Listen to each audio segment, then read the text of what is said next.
نحمده ونصلي على رسوله الأكرم أما بعد أعوذ بالله من الشيطان الرجيم بسم الله الرحمن الرحيم بیٹا انہیں دیکھو ہاں إنما يخشى الله من عباده العلماء إن الله عزيز غفور صدق الله العظيم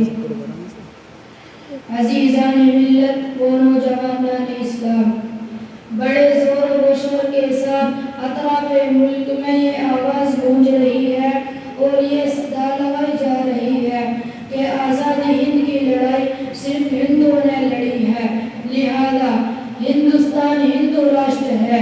اس لیے آج کبھی RSS بجرنگ دل جیسی تنظیمیں مسلمانوں کے خلاف زہرا افشانی کرتی نظر آ رہی ہے اور اپنی بے لغام زبان سے مسلمانوں کو غیر ملکی ثابت کرنا چاہتی ہے، تو کبھی سازش معراج کی گندی فہم دینی اداروں کو دہشت گردی کا اڈا کرنے کی ناروا کوشش کرتی ہے۔ میں پوچھنا چاہتا ہوں حکومت سے کہ بتاؤ، جب ہندوستان کی سرزمین پر انگریزوں کا تسلط ہوا اور جب ہندوستان کی مانگ کا سندور مرچا جا رہا تھا، عزت و آبرو کو پیروں تلے اور روندا جا رہا تھا، وہ کون تھا جو اس ملک کی عزت بچانے کے لیے اپنا لہو بہا رہا تھا؟ آج تم ہم سے سند وفا مانگتے ہو اور سورج سے زیادہ روشن تحریر آزادی میں ہمارے کردار کو مشکوک نگاہوں سے دیکھتے ہو تو سنو۔ ہم ملک کے رکھوالے اور محافظ ہیں، احسان فراموش تم ہو کہ آزادی کی پرسکون فضائی ہم نے دی ہے۔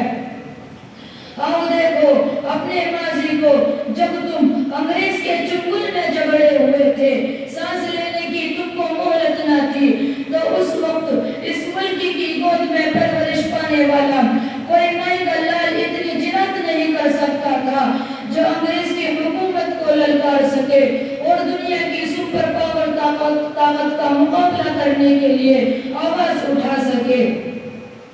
دیکھو ہماری بے باکی کو سب سے پہلے جس نے آواز اٹھائی وہ شیر دل انسان، خدا ترس انسانیت کا مسیح شاہ ولی اللہ محدث دہلوی کا فرزند شاہ عبدالعزیز تھا۔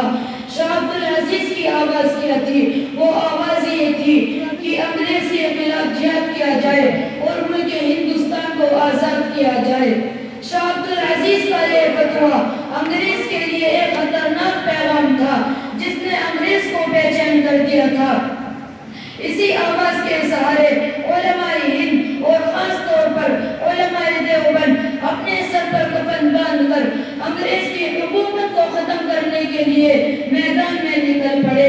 پھر تاریخ نے دیکھا کہ علماء کو دم کے منہ پر باندھ کر گولا داغ دیا جاتا۔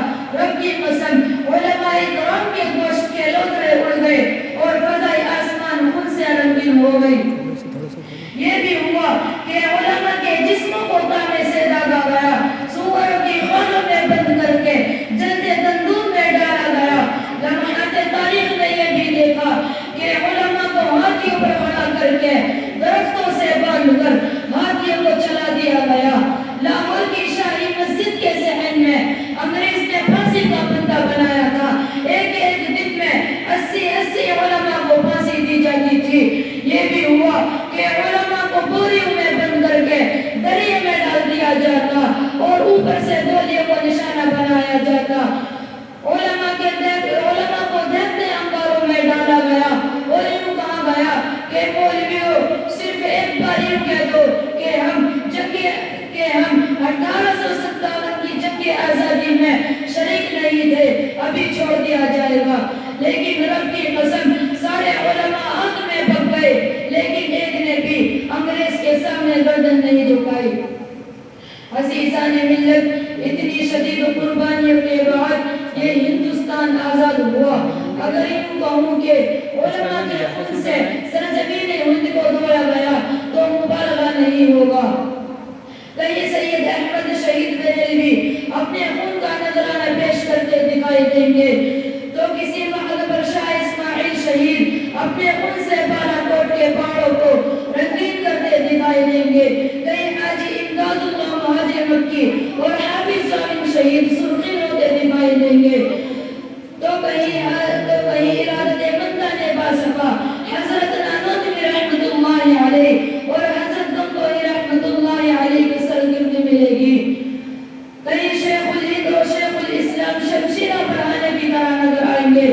یاد رکھو یہ بھی شیخ الہند ہے جنہوں نے انگریزوں کے خلاف ایک عالمگیر تحریک چلائی تھی کہ عقل انسانی و حیوان و شستر رہ گئی. جیسے تاریخ میں دہنیش فرمال کے نام سے جانا جاتا ہے. الغرض مختصر یہ کہ اگر جنگ کی آزادی میں علماء اکرام حصہ نہ لیتے تو یہ ہندوستان کبھی بھی آزاد نہ ہوتا.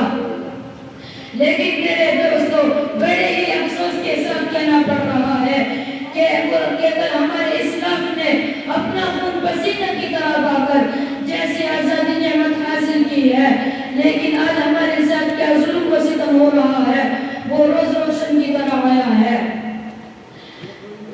میں پوچھنا چاہتا ہوں ان تعصب پرستوں سے, ان فقہ پرستوں سے, ان آزادی کے نام لینے والوں سے کہ آزادی اسی کا نام ہے جو چاہے مدارس پر حملہ کرے, جو چاہے مدارس پر پابندی لگائے, جو چاہے قرآن میں تحریف کا مطالبہ کرے کہ آزادی اسی کا نام ہے کہ ہمیں دہشت گرد قرار دیا جائے. یاد رکھیے ہم ایسی آزادی پر کل بھی لعنت بھیجتے تھے, آج بھی لعنت بھیجتے ہیں کہ ہمیں آزادی چاہیے. رب کے نظام کی آزادی, نبی کے دستور کی آزادی, صحابہ کرام کے نظام کی آزادی. اپنے اجداد کو کبھی بدنام نہ ہونے دیں گے, یہ حویلی کبھی نیلام نہ ہونے دیں گے. دیکھنا ہے تو دیکھو حکومت دے کر کسی